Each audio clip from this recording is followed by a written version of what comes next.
All right, moment of truth time. If you saw a photographer in your market selling free sessions and digital files starting at $15, would you be concerned? If the answer is yes, go ahead and take a listen to this episode. Stay tuned. I'm Nicole Begley, a zoological animal trainer turned pet and family photographer. Back in 2010, I embarked on my own adventure in photography, transforming a bootstrapping startup into a thriving six-figure business by 2012. Since then, my mission has been to empower photographers like you, sharing the knowledge and strategies that have helped me help thousands of photographers build their own profitable businesses. I believe that achieving $2,000 to $3,000 sales is your fastest route to six-figure businesses, that any technically proficient photographer can consistently hit four-figure sales, and no matter if you want photography to be your full-time passion or a part-time pursuit, profitability is possible. If you're a portrait photographer aspiring to craft a business that aligns perfectly with the life you envision, then you're in exactly the right place. With over 350,000 downloads, welcome to the Freedom Focus Photography Podcast.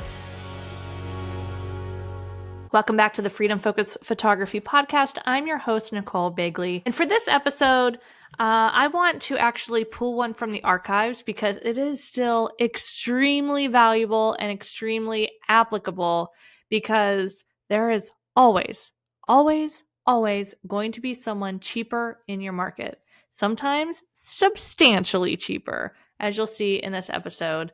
But it's really not a problem because we have other ways to differentiate ourselves and other services, a whole new level of services to offer our clients. So our clients that are going to want to spend $2,000 to $3,000 for this beautiful boutique, high-end experience are not going to be interested in the types of services from super low-cost photographers. So anyway, take a listen to this. I'd love to know what you think. Reach out to me, DM me at Nicole Begley Official on Instagram, and let me know what you're thinking about it, and enjoy the episode. Hey, everybody. Welcome back to the podcast.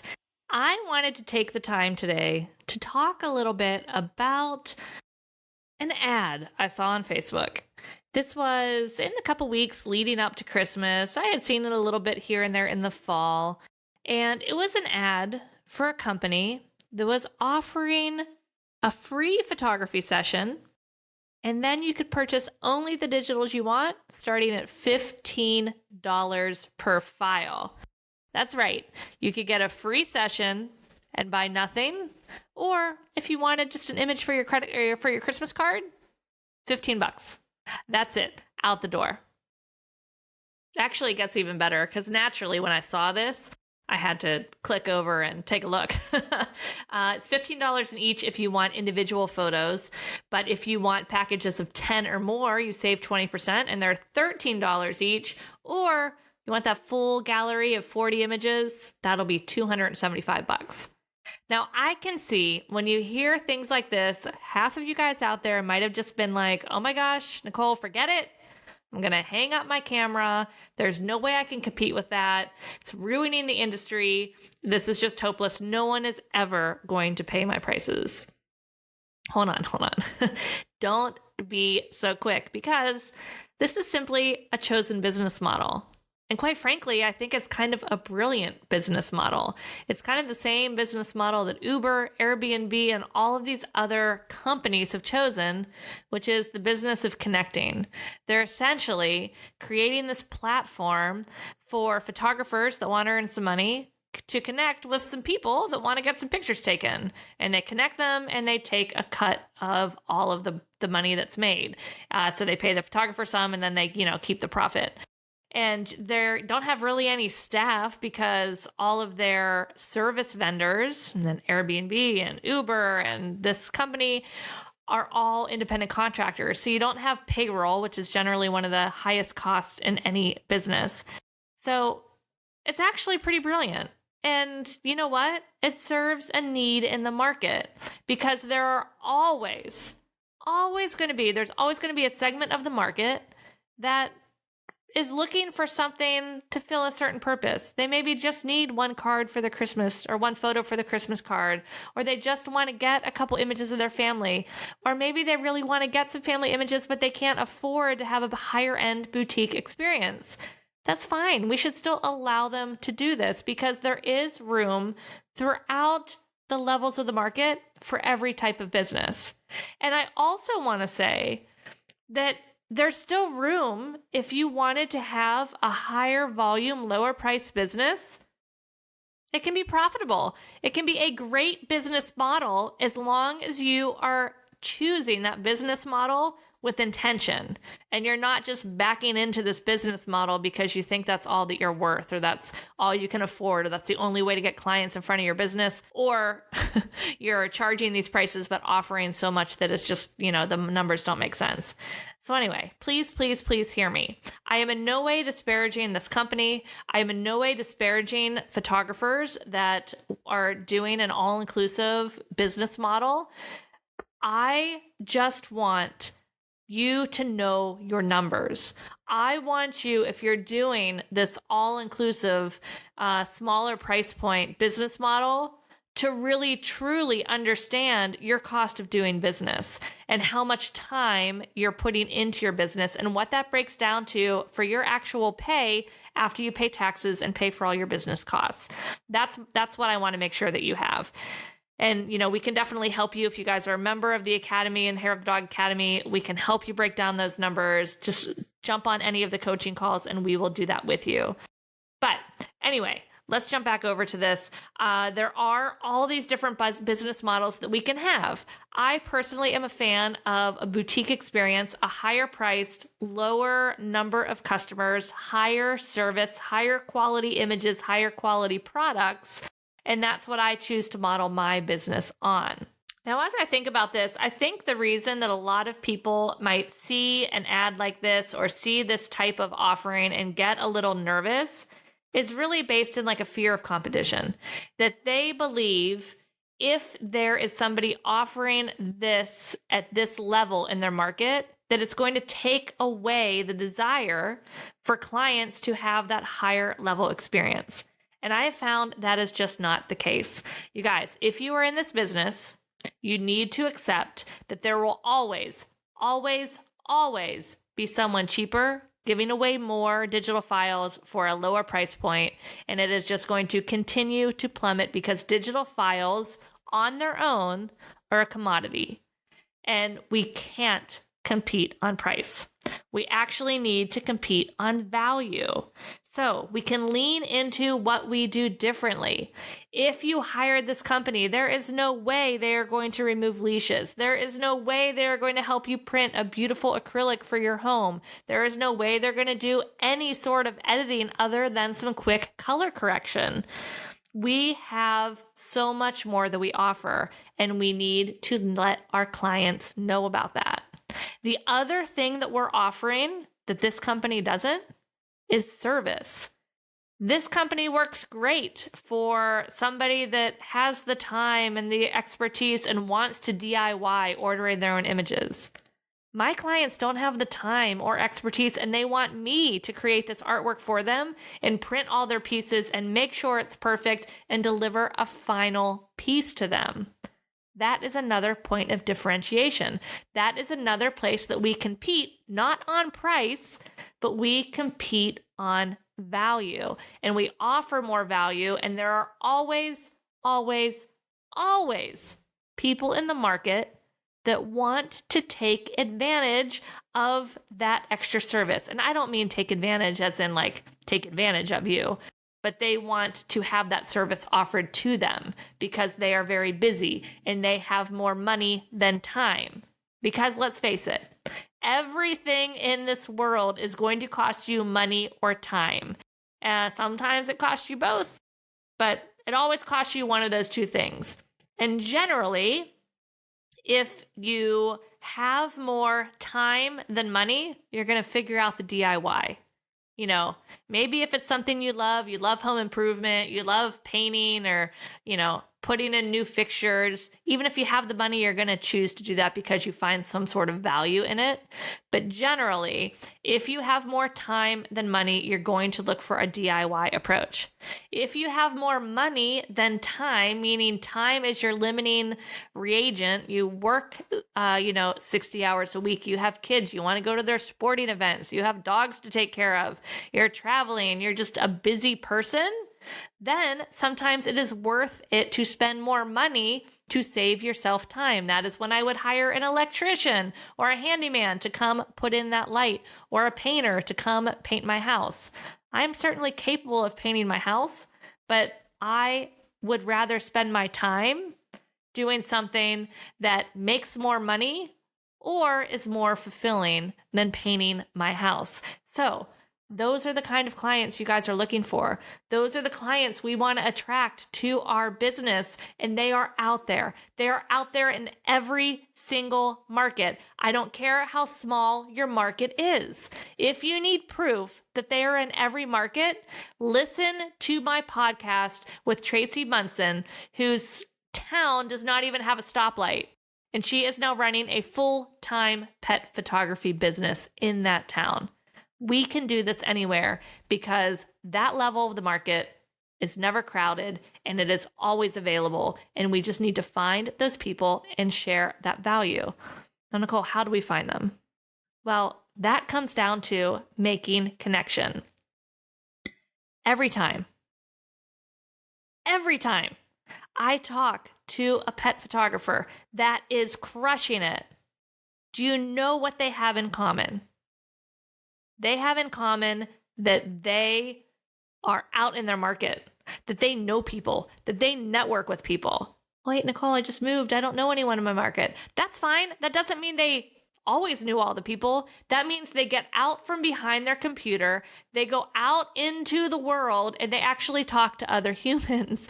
And that, you guys, is the secret of finding the people that value what we do.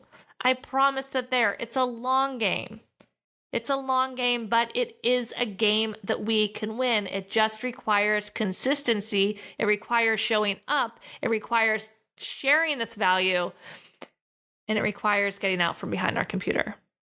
For instance, I just received a note from a client of mine in Pittsburgh.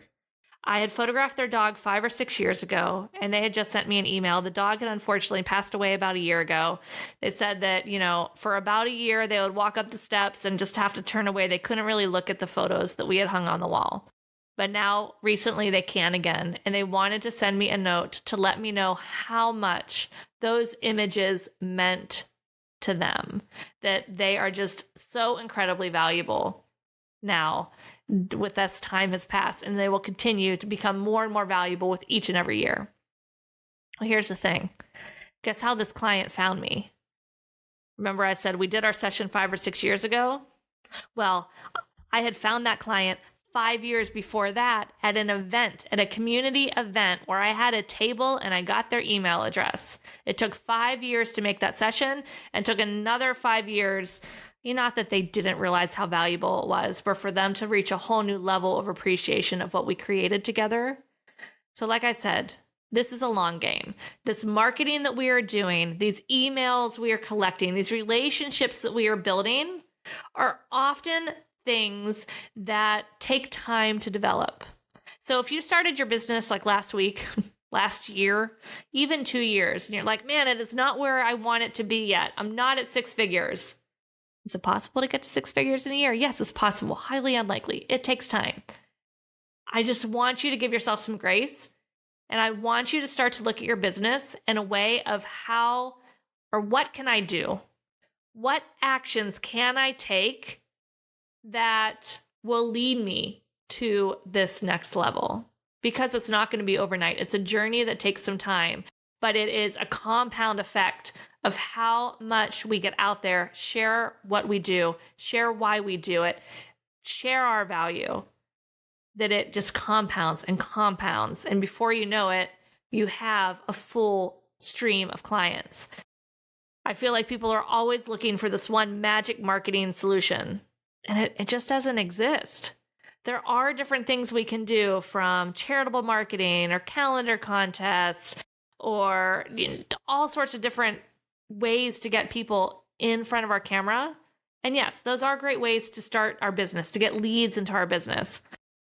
But if you don't actually put any attention towards those relationships with those people and nurture those relationships, all those leads aren't going to go far.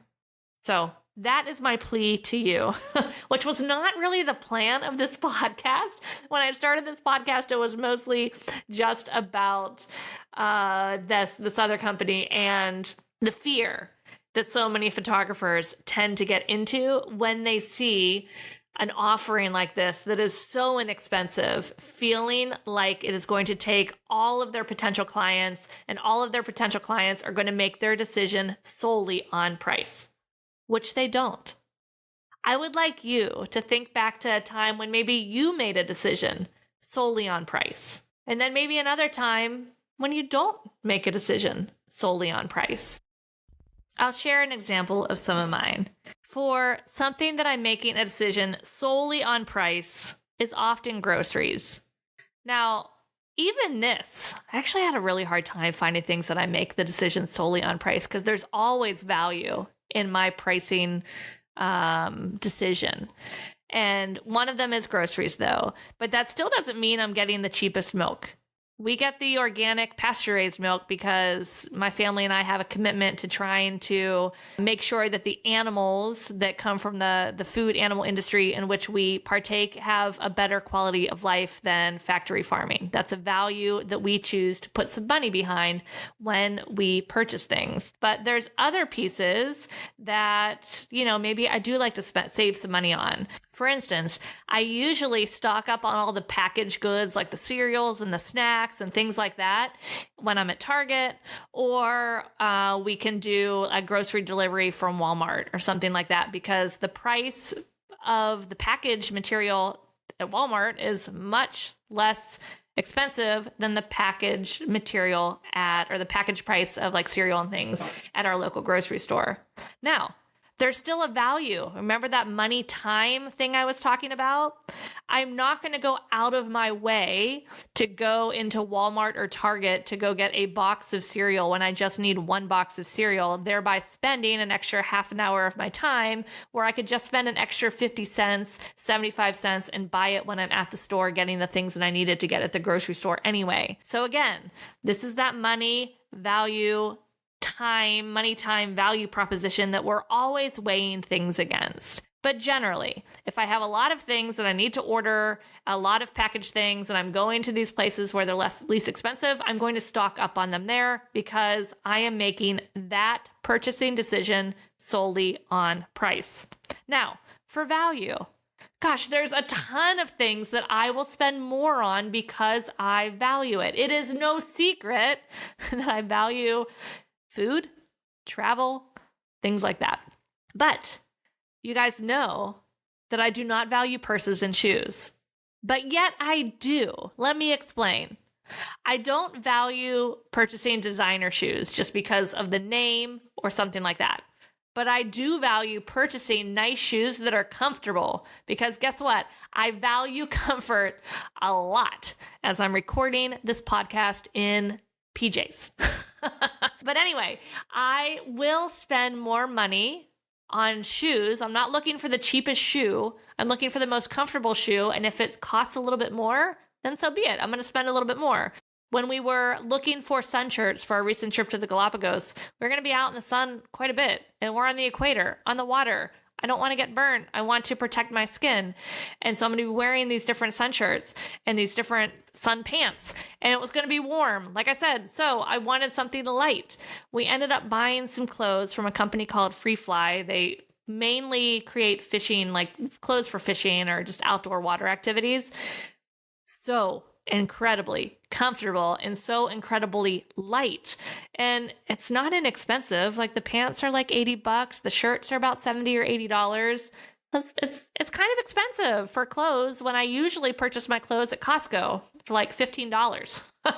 So sometimes I will spend more money because of the value these things bring to me. So this is our job, guys. This is our job with our business, is to showcase this value to our potential clients and how this value can benefit them.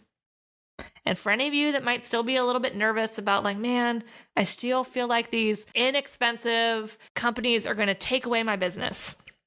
I ask you, is McDonald's taking away business from Ruth's Chris or from Capital Grill?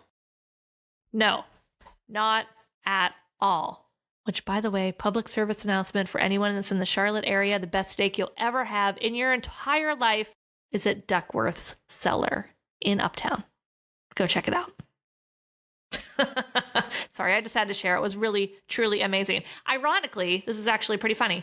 Duckworth is a company that's like a bar food, sports bar kind of thing, like basic food. It's good. It's good, but it's just like basic, normal, like salads, sandwiches, fried stuff. But they have this one restaurant. It's actually in the cellar of another restaurant. They have the regular restaurant upstairs, and this is down in the cellar underneath, kind of like a speakeasy atmosphere. But these steaks, they're like dry aged, so I don't even know. I don't know what they do to them. Some sort of magic process that makes them the most delicious, amazing steaks you have ever tasted. And guess what?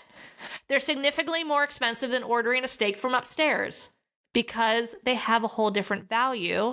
And I choose to make a decision on my spending versus my value, like what I want to get out of the experience. And for me, spending more money for a better tasting steak in that situation is 100% worth it. Now, if I was like just driving through and I needed to get a quick bite to eat, yeah, I'm going to stop at Arby's or Chick-fil-A or some fast food and just grab something else. And, you know, there is a time and place for both experiences. So all this to say, wrap this up in a nice little bow. There is always room in the market for both ends of the spectrum. If you want to be a higher end, high service boutique business, there is room for you.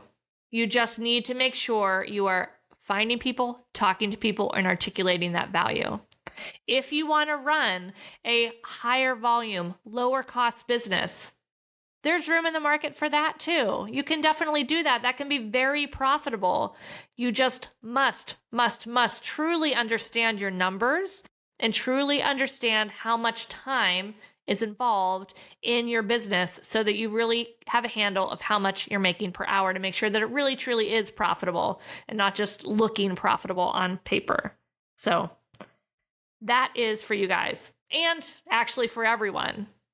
We should always be trying to improve our craft so that we are offering the best possible version of these images for our clients. We're able to create images that they love that, you know, marks this point in time in a beautiful artistic way so that we can, again, be building the value that we offer. So anyway, I hope you guys found this helpful. Please reach out to me. Let me know if you found this helpful. You can find me on Instagram at Hair of the Dog Academy. Go ahead and DM me there. I look through all those DMs and, you know, definitely let me know what you think was the most impactful. And that's it. I hope you guys have a great week and I'll see you next time.